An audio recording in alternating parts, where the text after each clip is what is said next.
दफन किए हुए खजाने का मुअम्मा। एक दफ़ा का ज़िक्र है कि किसी एक निहायत मेहनती किसान जिसका नाम रहीम था, एक ज़रई गाँव में रहता था जो कि पाकिस्तान के ज़रख़ेज़ सूबा पंच में वाक़ था। रहीम के 4 बेटे थे। इनके नाम थे अकबर, असगर, नासिर और बाबर, जो कि चारों में सबसे छोटा था। ये चारों भाई दूसरे सब इन बच्चों से बहुत मुख्तलिफ थे, जो कि करीबी दहाई इलाकों में रहते थे, क्योंकि ये चारों अपना ज़्यादातर वक्त खेलने और शरारतें करने में गुजारते थे।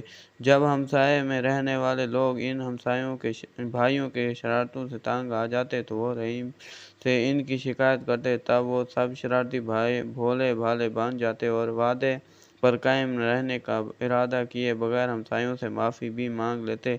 गांव में एक प्राइमरी स्कूल था। रहीम ने अपने चारों बेटों को वहां इस उम्मीद में दाखिल करा दिया कि इनके अंदर कोई नज़्म व ज़ब्त कायम होगा। मगर ये सब भाई रोज़ाना बहुत देर से स्कूल जाते और उस्ताद ख्वाह कितनी दफ़ा डांट पीट करता, मगर वो अपने तौर पर तरीका न बदलते।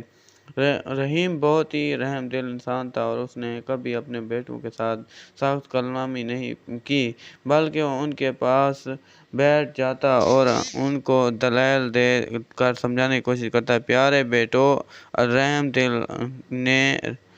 दिल ने एक बहुत दिन प्यारे से कहा, तुम लोग अभी बहुत कमसन हो, अपने तमाम वक्त खेल कूद में गुजारते हो, लेकिन अगर तुमने इस उम्र में मेहनत ना करना सीखा तो जब तुम लोग बड़े हो जाओगे तो कुछ भी हासिल ना कर सकोगे। सब बेटे यक ज़बान होकर खुश हो से कहते, अब्बा जान आप बिल्कुल फ़िक्र ना करें, हम बहुत जल्द सब कुछ सीख लेंगे, हम वादा करते हैं। लेकिन जैसे ही उनके वालिद इन्हें एक और मौका देने के लिए राज़ी होते तो चारों भाई अपना वादा फ़ौरन भूल जाते और जल्द ही अपने पुराने तौर तरीक़ों पर उतर आते और वो जिधर भी निकल जाते शरारतें करते, तबाही और बर्बादी डांटते नजर आते।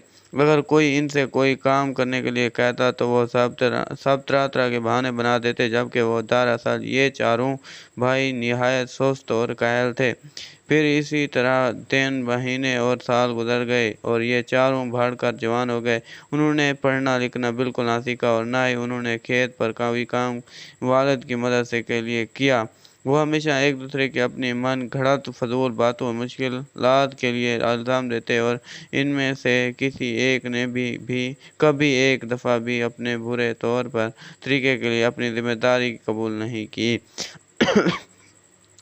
आखिर रहीम एक और ज़ईफ़ और बूढ़ा आदमी हो गया, मगर वो फिर भी खेत और पर सारा दिन खुद अकेला ही काम करता मजबूर था। ये काम एक दूसरे आदमी के लिए बहुत मेहनत का था और रहीम को वो 2 दिन बहुत मुश्किल लगने लगा। फसल के पैदावार में भी कमी आ गई और उसके साथ ही असल दौलत में भी, जो कि वो फसल को मंडी में बेचकर हासिल कर सकता था। रहीम और उसकी बीवी अपने मुस्तकबिल के बारे में बहुत परेशान थे, मगर वो चारों भाई इन वाक़यात के बारे में बिल्कुल भी परेशान ना होते थे।